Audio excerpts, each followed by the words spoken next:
Is it good luck or bad luck to find one of these waiting right outside your car door when you get to the fishing hole?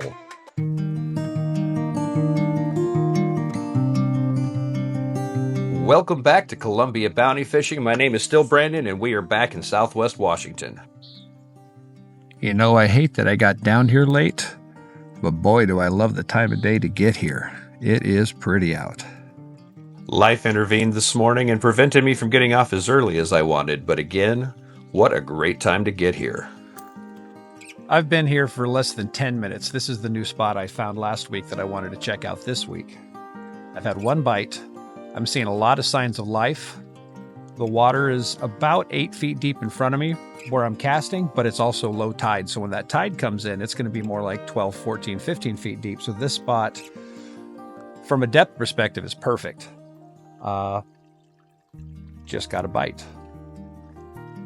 Anyway, I've made 2 casts I haven't snagged up yet. That's always a concern when you hit a new spot. But I'm coming in clean. I can feel it drifting along. It's a soft bottom. I haven't snagged up on any grass. Lack of structure may be an issue, but too much structure has not been yet. We'll see what happens. Well, I went ahead and got my ice chest over here because it took me less than 10 minutes. And I've already got one in a brand new spot, so that's a good sign.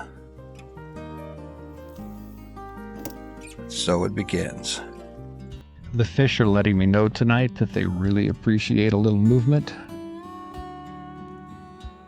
I've been tossing out about halfway across the river, and it's a smooth bottom, so it just slowly skips along, and that seems to be the key. I've still only landed the one, but I have had a couple other good bites, and they always seem to be when it's drifting, so instead of just tossing it out and letting it tuck in next to, oh, there's a bite. I'm going to come back next week in my kayak and do a little back bouncing here, I believe.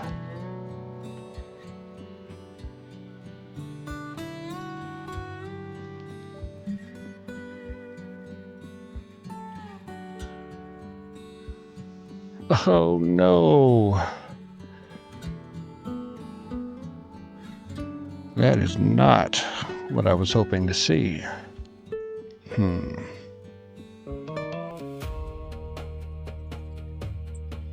Oh, that's definitely a little attention.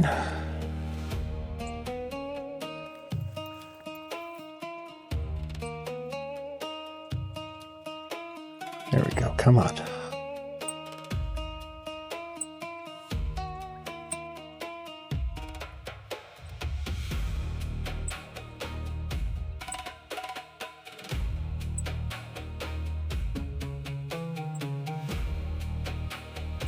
I'm glad I'm getting the chance to show you this now, because I don't think I'm going to bring my lights down tonight. I'm just going to enjoy a dark, peaceful evening. So, other than when I turn on my headlamp, maybe a little dark tonight.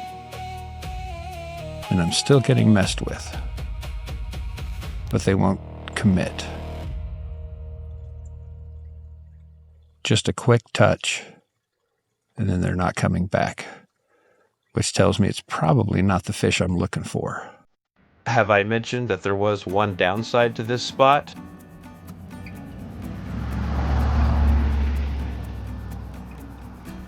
I think I actually had my camera sitting on the guardrail at this point. Not a lot of traffic here, but unfortunately we're really close to a road. I'm basically just drifting it like I would for salmon. We'll see what happens. Well, unfortunately, what happened was the tide quit and the bite quit. And if you've been watching my videos this summer, you probably hear me say that in almost every single video. If you haven't figured it out by now, current is key. Not that they won't hit at slack tide, but I catch a lot more fish when the water's moving. Why do I fall for it every single trip? Right about this magic moment, every night when I'm night fishing, the bats come out. And the first several that collide in my line make me think the bite has started. And it hasn't. Well, that first 10 minutes ended up being deceptive. I haven't caught any more pikeminnow. but it's still a beautiful spot to spend the evening. And you probably know me good enough by now if you've been watching my videos that when the fish disappear, so do I. Well, here's our update for the evening. Thus far, I gave that new spot 3.5 hours, and it was deceptive because I caught a pikeminnow and lost another one in the first 10 minutes. And then the sculpin moved in. And then on probably my 4th or 5th sculpin, something absolutely hammered it, which was kind of cool. But of course, the hook was in the sculpin, so I didn't hook whatever hammered it. But it was something big, and it ripped some line out, so that was fun. Then the tide changed, and during slack tide, absolutely nothing happened. And once the current started coming back in, I started snagging up. So it's snaggy on an incoming tide. And the final straw was I was responding to a text message, and of course got the phone bite. Oh, you know the phone bite. If you fish this fishery, you know the phone bite. And it was a sturgeon, so I got to re-rig again. I came back to the car. I went ahead and came over to the spot. I'm going to sleep for the night, and I'm just going to call it. I'm going to re-rig so I'm ready to go in the morning and get a few hours of sleep.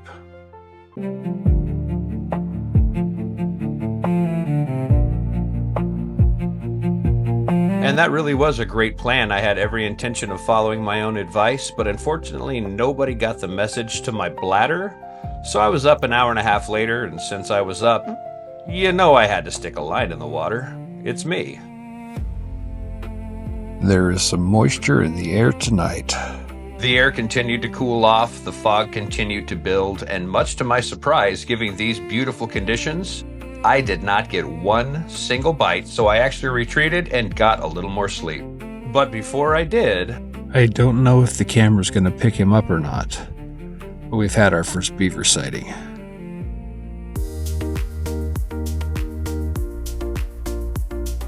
Now, I had to drive all the way in just to turn in one fish, which kind of hurt my soul, but I took the opportunity to do some exploring, and anytime you get off the beaten path down here, you find beauty. And you also can find some good fishing spots. I happened to check this spot early afternoon, and there were fish popping all over the place. From a pikeminnow fisherman's perspective, I love seeing this.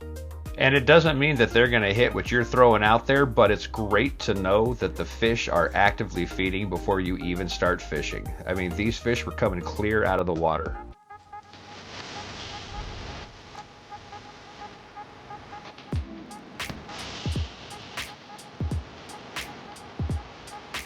Now, I don't want anybody feeling misled. I have tried to be honest about this from the very get-go of this series of videos. This fishery is a grind. I'm putting in 20 hours a day to catch 20 fish a day sometimes. And at 18 hours, I may not even get a bite. Lots of times that bite is condensed to a very small window. So patience, movement, know-how, a whole lot of things play a key role in being a successful pikeminnow fisherman. Now, this was not intentional. I decided to leave it in just because it was kind of funny. I forgot that the camera was running, and apparently I can accidentally frame a shot better than I can intentionally. But it does give you a look at kind of how I set up and how I start up when I fish a new location. Usually I don't even bust out the camera if the fish aren't biting, because nobody wants to stare at a rod tip for hours on end. Trust me, I stare at a rod tip for 20 hours a day. It gets old. But on occasion, you get into some quick bites right away, and that's what this was, a very quick bite, and I decided I might ought to get that camera set up and try and get some of this on video. And little did I know, but thanks to happy accidents, I already was.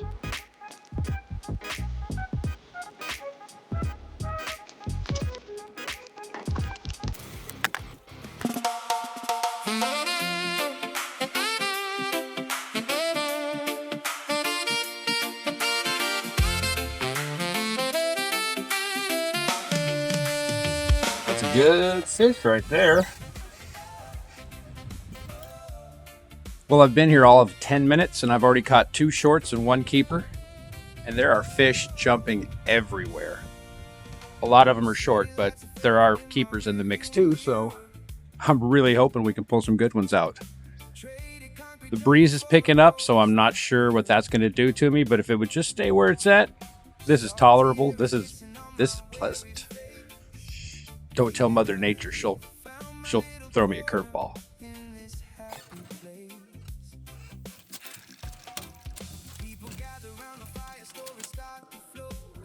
Well, unfortunately for me, the pikeminnow have disappeared and these larger, very aggressive peamouth have moved in. Oh. Well. Get you off the tripod. Nice. There's still some good pikeminnow sitting out there too. Now, I grew up doing a lot of fly fishing, and matching the hatch was always a key component of that fishery. This fishery could be a little different. There was these clouds of little minnows swimming around, and I had to assume that's what those pikeminnow were out there busting on. Let's see if they'll be as active when I have the camera running. At this point, I've gone back to bait fishing. I took about 30-45 minutes and actually threw artificial. I threw some spinners, castmasters, basically small bait fish imitators. And my theory about maybe that's what they're busting on didn't pan out. And there's the first bite.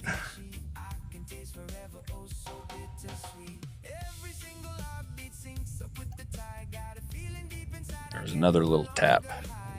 There's another, whoa, come back.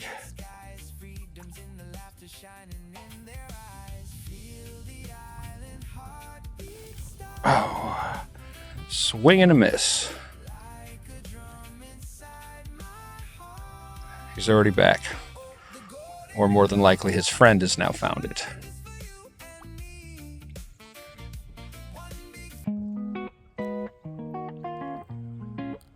Let's try that again. Sending out another night crawler.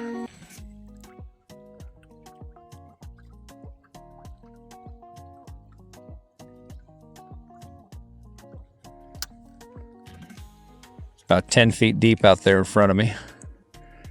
And there's the first bite. And there's another bite. There's another one. So you can see there's a lot of fish in the system right now.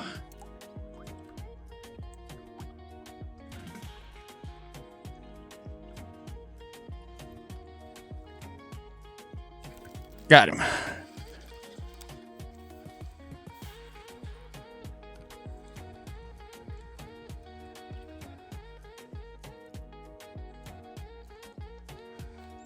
Ooh. Well, I'm going to call that right size, wrong species. I'm only tossing it out there about 20 or 30 feet off the end of the little dock here. The farther out I throw it, the more drag I get on my line from the current, and the more it sweeps up river and tangles up and stuff. So shorter casts are working a lot better for me. There's a bite. And yeah, there have been a lot of peamouths in the mix, but it's still been a very fun afternoon. I've caught a ton of fish. Oh, missed him. And come on. Missed him again. When that starts happening a lot, you know there's a lot of peamouths in the system. Their mouths are so small, they do a lot of biting and a lot less hooking, so it's kind of the curse of this time of year. When the water hits a certain temperature, the peamouths just move in and start getting thicker, and they will continue to do so over the next few weeks.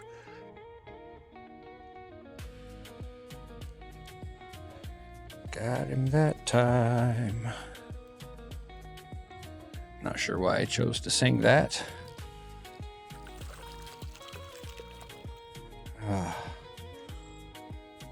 Another peamouth.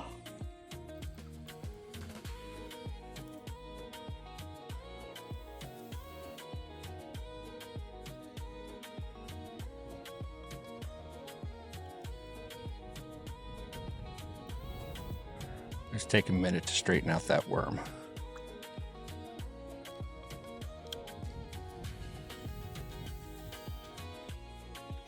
And I know I've said it before, but it's worth repeating. Current is key.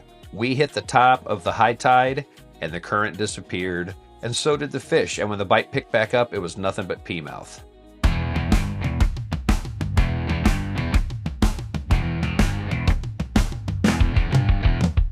Well, after wasting about an hour catching nothing but pea mouth after pea mouth after pea mouth in the hopes that the pikeminnow would show up, which they didn't, I finally got to moving again.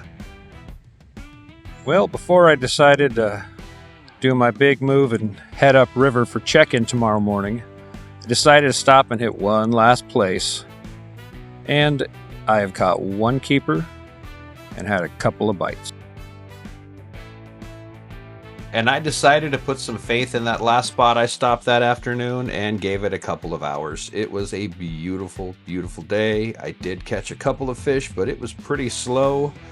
And all too soon, it was time to hit the road.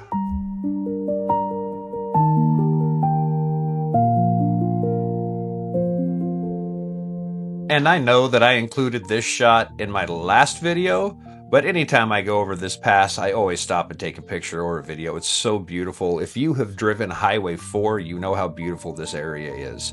And you also know my opinion if you've been watching my videos. I love sunset. Well, after an unfortunate and significant delay tonight, I finally made it back to the area I was planning on fishing.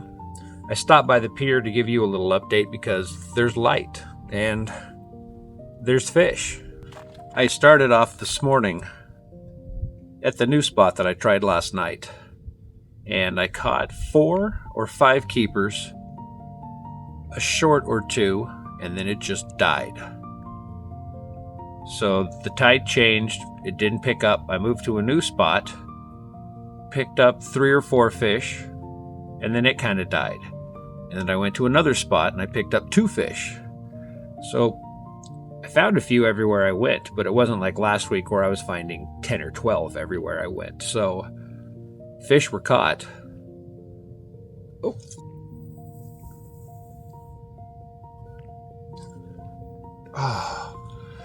Fish were missed as well. When I decided to pack up and come all the way back down to this part of the river, it's about I was 45 minutes away. I got all packed up and I got all the way here, and I went to get some stuff out of my car and realized I left a rod at the previous location.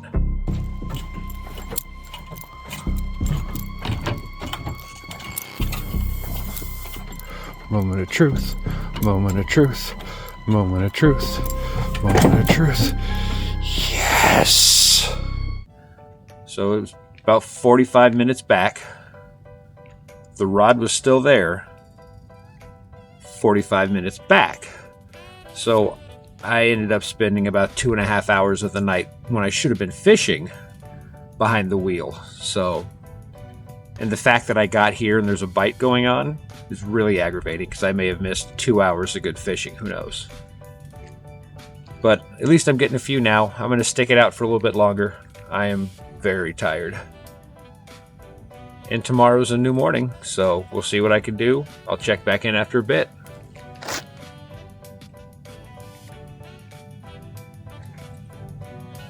They always like to hit it right as you set it down. And again, I don't know if I'm lucky or unlucky or how you feel about it, but my God, do I see a lot of beavers down here. Literally 3 or 4 per trip. And in case you just missed it, you might want to do a quick back skip and rewatch this scene. That beaver boogers a fish off the rocks right as he comes around the point. I don't know what species it was, though. Now, I got a hold of some fresh salmon eggs after bumping into a buddy who'd been out salmon fishing, and they were working pretty darn good. Bite wasn't real hot, but I was catching fish. They were all 8.5 to 9.5 inches, so, handful of shorts, handful of keepers. It wasn't bad. Until I ran out of the eggs and went back to night crawlers, and then sat for quite a while with almost nothing. They, for whatever reason, were not interested at all in worms. I might be short. And when I finally gave up and started packing up my gear to call it a night, the beaver had to swing by for one more appearance.